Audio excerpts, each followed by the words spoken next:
Hi there. I wanted to film a little cast on vlog uh, uh, for the Wheel of Time knit along that I'm hosting on Instagram at Huga Crow Knits. And I'm also going to share a little bit about my reaction to season two, episodes one and two, towards the end of the video. So stay tuned for that. If you are interested in hearing my reactions, I do talk about characters.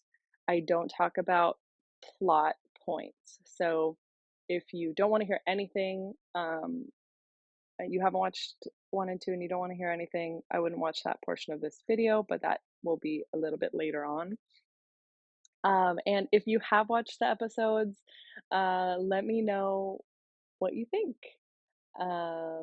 How's the season so far? Who are your favorite characters? Uh, what surprised you about the adaptation? Different characters getting a little bit more screen time than maybe they did in the books. Um, yeah, I just want to hear your thoughts. Also, if you're joining in the knit along, let me know what pattern you're hoping to knit. You can leave that in the comments as well, or you can uh, let me know on Instagram.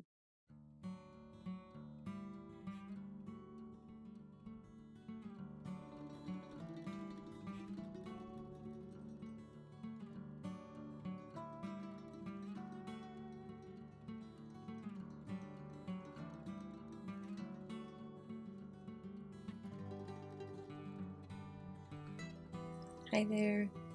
I am filming a full week later on a different day with very different lighting. So I apologize for any video quality jarring, but I wanted to um, share that I have the prizes ready for the Wheel of Time knit along, and I wanted to show off what you could potentially win. So the yarn is generously donated by Kat from Cattails Yarn, and she has a full collection of Wheel of Time themed colorways, and you should go check out her Etsy. Um, they're just really gorgeous. But I, yeah, I'm gonna do two prizes for the knit along, and the first one will be these two skeins. So this is in the colorway Moraine, and it is a bulky weight yarn. Um, Super interesting. So it is 62% merino and 38% baby alpaca. And I don't even know how to describe this. On the ball band it says novelty bulky, but it's got this like little chainette thing, and then there's like fuzz coming off of it. So I think this would be such a cool yarn to make, like a fuzzy, yeah, some sort of really fuzzy project. Um, and then this one is the Taint, and it is a worsted weight yarn. I think the colors are showing up really pretty from what I can see in the viewfinder here. But it's just this beautiful, like dark, moody, like gray blue with these purple and teal, I guess, variegated portions of it. And this is 100% superwash BFL, or I think it's blue faced luster is how you say it, I think. So I think this is so great as a colorway for the Taint, because they always describe it as being almost like an oil slick, and this really gives off that kind of oily vibe. And so with these two, the winner will also receive this Tarvalon vinyl sticker. And then this, the wheel weaves as the wheel wills. Almost forgot. So yeah, I think um, that these, I loved just how they all look together. Honestly, I think it's so cool.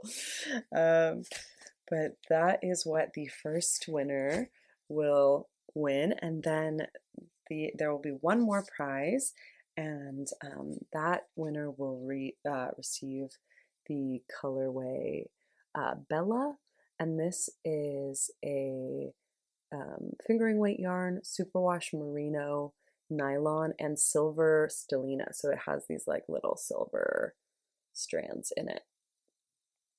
And then with that, the second winner will also get a Two Rivers to Back vinyl sticker, and then another, the wheel weaves as the wheel wills. Wow, that is hard to say. Say that 5 times fast. So yeah, this will be the combination for prize winner 2. And Kat also sent as a gift to me, which was so sweet, these little Aja stitch markers. So I am definitely a brown Aja. And I'm very pleased that the beads on them are almost like a gold or a bronze, which is very nice. Brown really got the short end of the stick color-wise, I think. But I don't know. I love brown and beige yarn, so maybe it's fitting for me. But yeah, I just wanted to share those. Also, I gave my reactions to episode 1 and 2 of the of this season 2. And I just want to say that I've since seen episodes 3 and 4, and honestly, I wouldn't add that much more to my initial review or reactions, just because I didn't want to give any spoilers in case folks haven't seen it. So yeah, I think that my reactions to episodes 1 and 2 really are my reactions to the season thus far. Um, Let me know, yeah, let me know what your Aja is, and then you should also go check out Kat's Etsy and get some Aja stitch markers. I'm so excited to use these. I sat down on Labor Day weekend, which was unusually overcast for Sacramento. Usually we have quite a bit more weather in the 90s, definitely 80s, in September and even in October. But this Labor Day weekend, it was overcast. It actually rained one of the days, which is very, very unusual. And so I was feeling nice and cozy at home and decided to cast on my project for the Wheel of Time knit along. I'm using the yarn Rowan Donegal Lamb's Wool, which is a discontinued yarn. It is the yarn I'm going to use to knit my Yell cardigan, but I had some extra skeins that I am going to use for this project. The project I chose to knit was the Àine mitts by Melody Hoffman of Bee Mandarine. She has a YouTube. I'll link her YouTube down below. If you haven't checked out her videos, they are really amazing. They're definitely my knitting YouTube inspiration. I love the way that she mixes vlog style videos with voiceovers, as well as knitting updates where she's speaking directly to the camera. It takes a bit longer to produce videos like that, so it's not necessarily something I can do all the time, but I do hope to make videos more like hers in the future.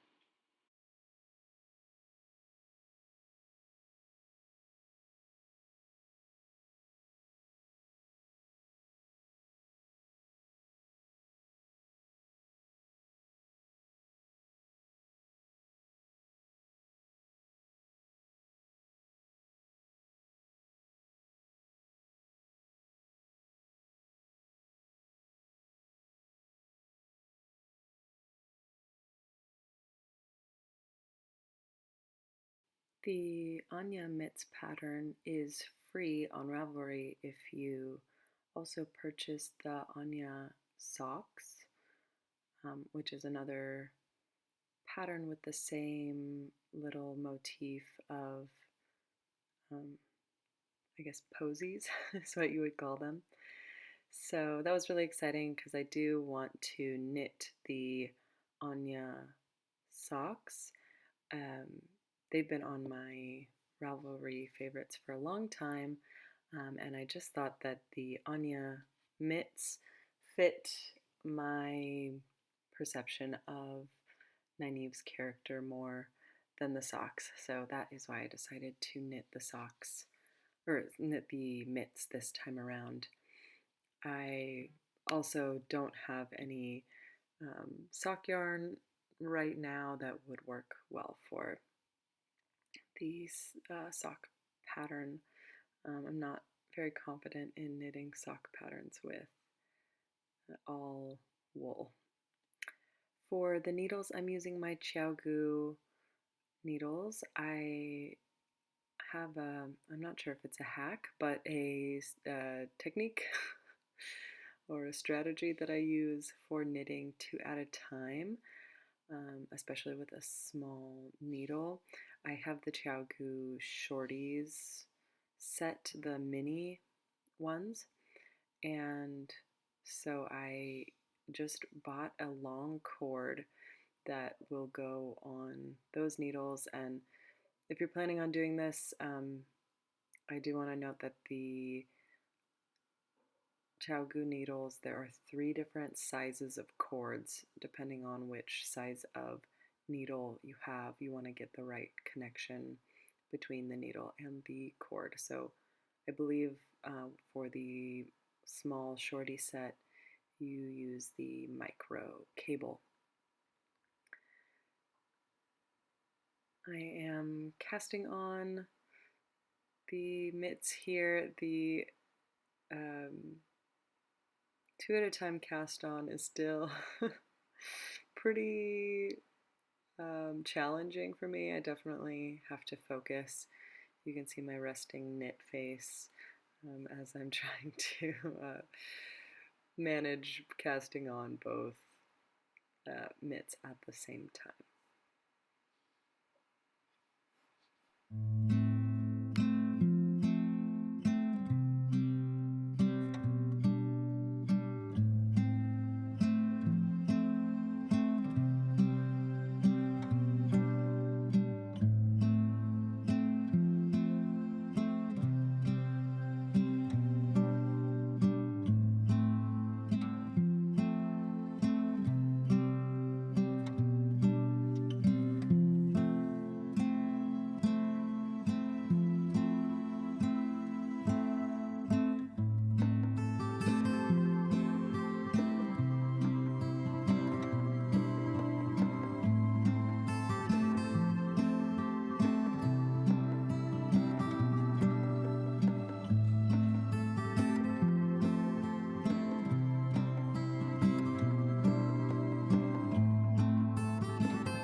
Hi there, I am just sitting down. I'm hoping to film a little knit and chat. Yeah, this is where I'm at. I didn't actually knit during the show because I wanted to give my full attention, but I'm excited to knit and chat a little bit about my reactions to episode 1 and 2. So to start off, I will say that I really liked the episodes. they felt very true to Wheel of Time. The the characters felt true to themselves. The world felt right. And it was, yeah, it it felt better than season one did. And I liked season one. I was just so excited that they were gonna make Wheel of Time. And yeah, I mentioned this in my previous video. I'm a very forgiving consumer of television from books that I have read. So I liked season one, but season two has definitely hit its stride.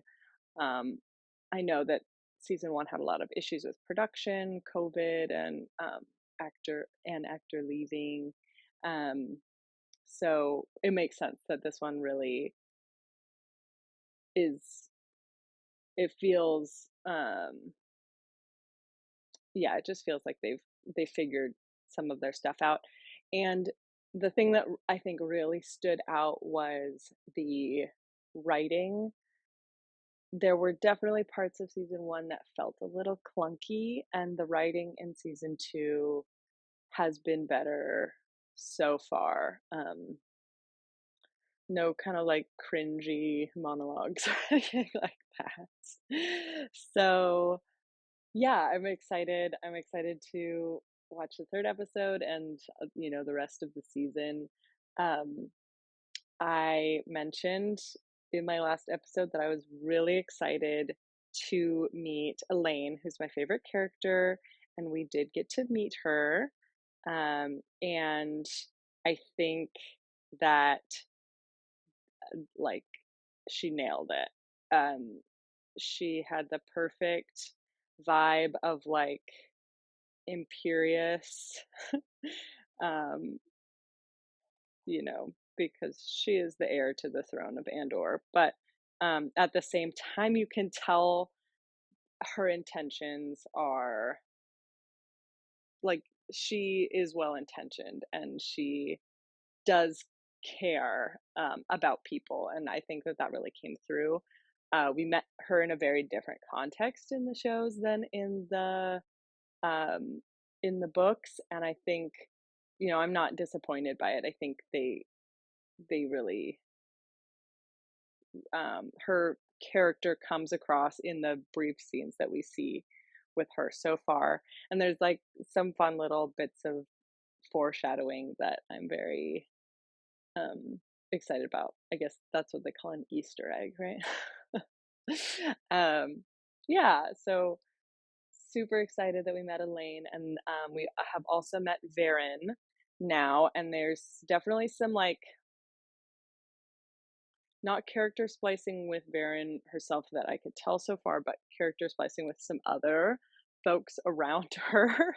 um, but I think um, I'm very happy with how she is being portrayed as well, and excited to see more of her as we go. Um, Other folks that we've seen, I think the biggest kind of disappointment as a book reader uh, in season two so far is um, the relationship between Lan and Moraine. If you watch reaction videos, I'm sure other folks are saying this as well, but it's not. She's being pretty rude. And that's not really her vibe in the books. But I get that they need to, for TV only or like series only viewers, I think, um,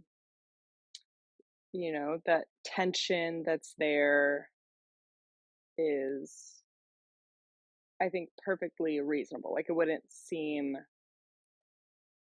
weird. They've both gone through some stuff, and that change in their relationship wouldn't be that weird, unless except that I have read the books, and so it feels a little out of place, but I'm, definitely willing to see where it goes. Um, Other stuff, I think, Alana is featured a lot more in the show as well as Leandrin. Um, yeah, Leandrin and Alana are getting a lot more play in the series than they did in the books, and I'm not mad about it. I think the relationship between Alana and her warders is getting some focus now because it will make some other future things. Um, it'll give some context for other things that I'm assuming will be happening later on in the series.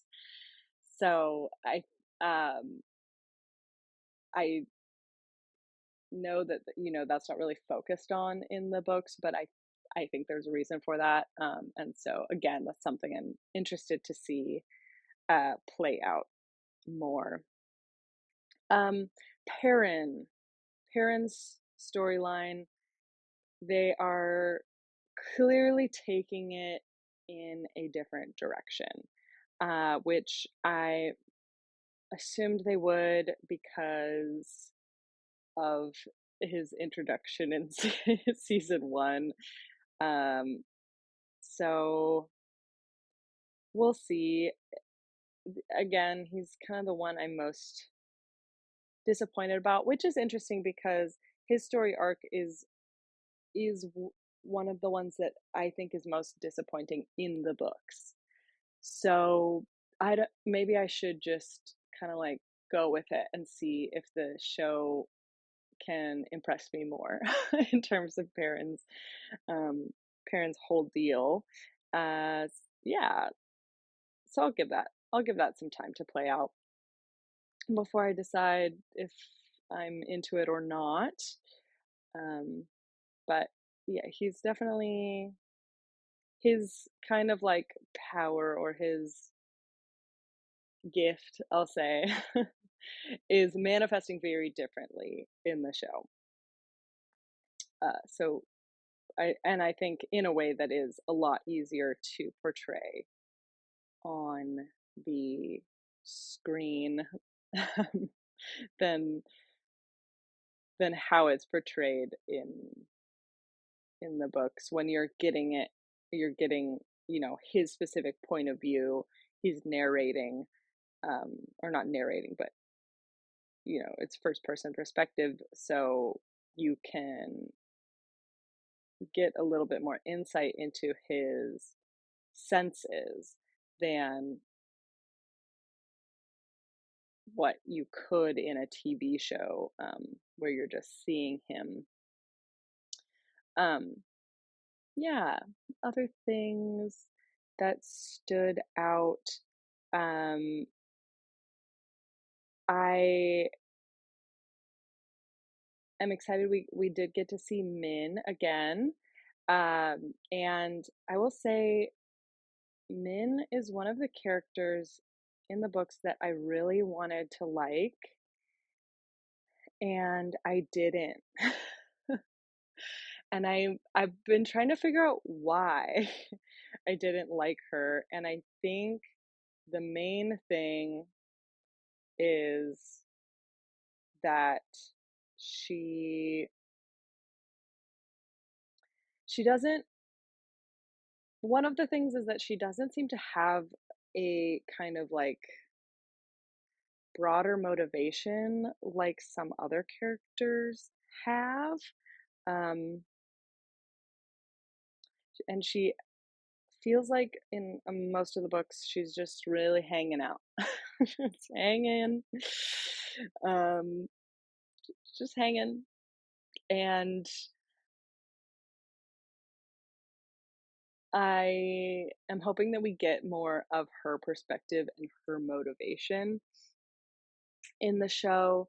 Um, but I actually think the thing that really bothered me about her in the books was Robert Jordan's fixation on her fancy tight pants. Like, I don't know, I just didn't wanna hear about her pants anymore. After, like, book 7 or whatever, I was like, "We get it, she's wearing pants and they're tight and they're fancy. We don't need to hear every other character reacting to her pants. We don't need to hear her thinking about her clothes so much." And there's a lot of clothes talk in the books that the description of them, I was always just like, "This feels like a weird outfit." But anyways, I think that's actually the reason I didn't like Min in the books. I did actually really love her ending arc in the book 14. So I'm hoping that maybe we get some of that cool ending energy earlier on in the series and also just get to know her better. She's like clearly very badass and fun in the show. So I'm excited to just get to know her better. And yeah, I like her more in this in the TV show than I did in the book. So I'm excited about that. Um Yeah, I feel like those are the main things that really struck me about episodes 1 and 2. I will say that it feels like all of the pieces are there and all of the characters are there and they feel true to themselves.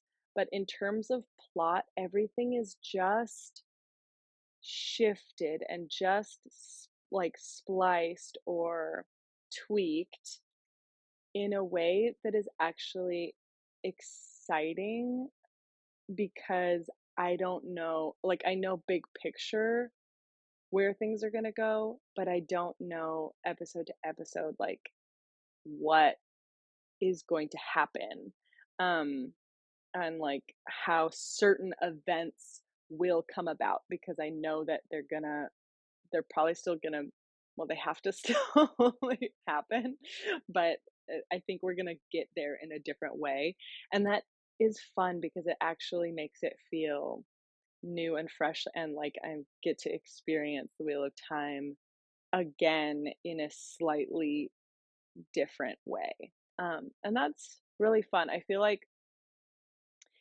that's kind of what happened, with Lord of the Rings, the movies, um, where it was not a one for one adaptation of the books, but it was well done.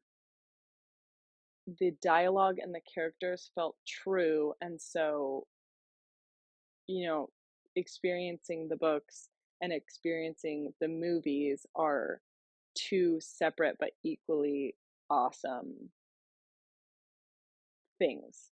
And I would not go so far to say that Wheel of Time is giving me Lord of the Rings movie level vibes, but I think that these 2 episodes of season 2 are getting closer, to that, where the characters are really ringing true, and it seems like we're gonna get the important plot points, but the in between parts are new and fresh, and yeah, that's exciting. So I did not get very far. I think maybe I did like one or one half of a row here. Um, I think that these little Aina mitts are going to fly, honestly. Even though they're fingering weight on 2.25 millimeter needles, I just think fingerless mitts always are just like on and off the needle so quick. So hopefully I'll have some more progress to show you in my next video or on Instagram if you want to follow me. My Instagram is at Stina's Hugekroop. It's been awesome knitting and chatting with you. Hope to see you again soon. Thanks.